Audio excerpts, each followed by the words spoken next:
The public needs to know how pathetic his leadership was as a National Guardsman.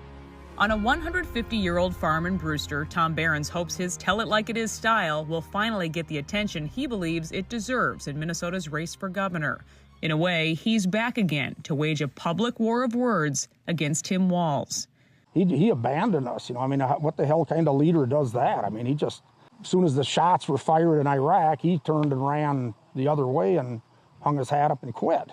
We'll get to Behrens' new message for voters in a moment. But this all starts years earlier when Behrens says Walz's misleading statements about his military service first led him to come forward in the fall of 2018. So you try to get this message out, but Minnesota's largest newspaper checks it out, says it's 100% true, but yet refuses to print. When I hung the phone up, I said, what the hell is this, North Korea?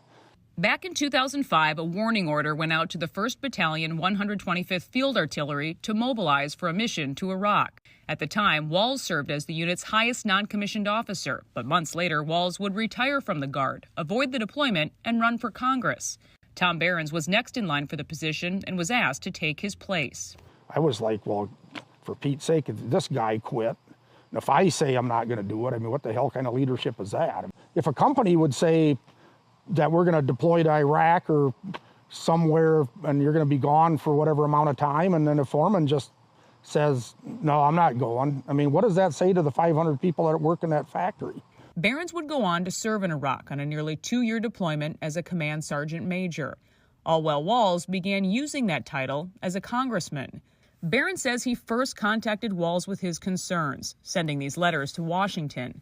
They all went unanswered. But then we fast forward to the election in 2018 in Minnesota, and you try at that time to get people's attention with this story and also with what seems to be a very misleading statement that he continued to make about his service. It kind of just sat there, when he was a congressman, he bragged that he was a command sergeant, retired command sergeant major. I'm the highest ranking person ever in the House, and all this lie that he was telling. The state of Minnesota came out after 2018, after this was exposed, and they said, well, he can say that he served as a command sergeant major, but he can't say he's a retired one because he's not. And that's what he was saying. And he was saying that, and there was lots of public, lots of cards coming in the mail, for him to be elected. They said right on there he's a retired command sergeant major, just tooting his own horn, just hanging on the coattails of people that actually are command sergeant majors that went through all the process and put all the time in.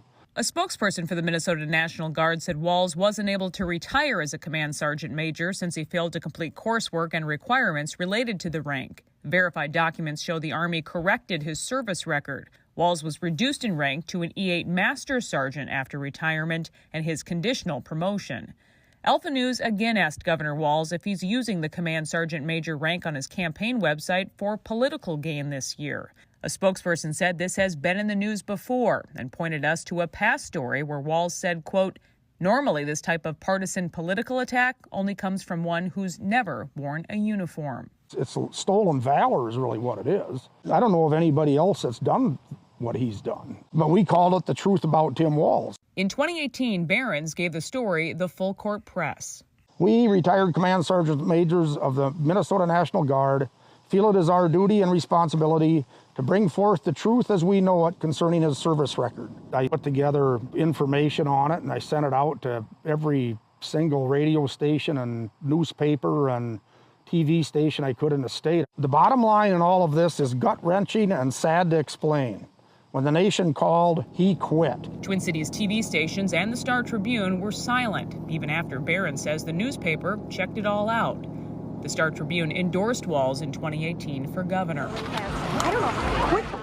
Between lockdowns, riots, unchecked crime, and a charred police precinct, Behrens felt he had no choice but again to come forward. Allowing that to be burned down was just like having the Alamo get burned down. It's like, no, you defend that to the last man. If he would have went to Iraq, he'd still be hiding under his desk over there. Because that's just the cowardice that I seen portrayed with him. So how about when he also comes out and he calls you guys 19-year-old cooks? I'd take any 19-year-old cook before I'd go to war with him. I don't know how he could even utter such a statement. I mean, it's just absolutely sad.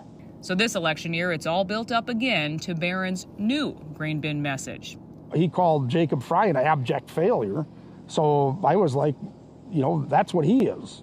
Walz is a traitor, also made a return. And the last one I put together, he said it himself too, as well, if they don't like my job, they can vote me out. So I wrote, vote him out. We need to vote him out.